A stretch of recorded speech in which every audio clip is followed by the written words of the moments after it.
Bonjour, je suis ravie de vous retrouver pour ce nouveau JT Compte Aléa TV Re Fiduciaire. Nous parlerons aujourd'hui de TVA sur les importations, de cotisation de retraite de base et de cautionnement. Les entreprises qui réalisent des importations doivent payer la TVA au moment du passage du bien à la frontière au service des douanes locales compétents. Ces entreprises exercent ensuite leur droit à récupération de la TVA sur leur déclaration de TVA ou en demandent le remboursement selon le cas auprès de leur service des impôts des entreprises.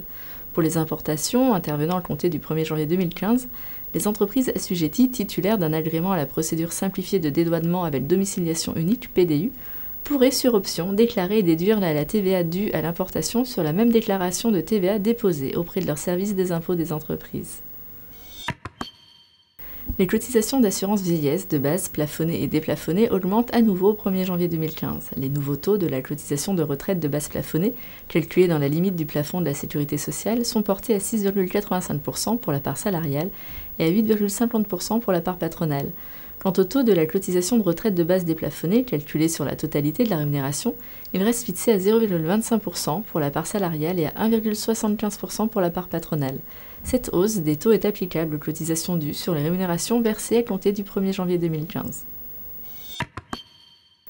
Toute personne physique qui s'engage par acte sous seing privé en qualité de caution envers un créancier professionnel doit, à peine de nullité de son engagement, faire précéder sa signature de la seule mention manuscrite imposée par le Code de la consommation. Les juges avaient annulé un engagement de caution car la mention manuscrite de la caution ne reproduisait pas exactement la mention exigée par la loi. Il manquait le mot « intérêt » dans l'énoncé des sommes que la caution s'engageait à garantir. La Cour de cassation a déclaré que l'absence de précision des intérêts du prêt dans la mention manuscrite ne remet pas en cause la validité de l'engagement de caution, mais limite son étendue.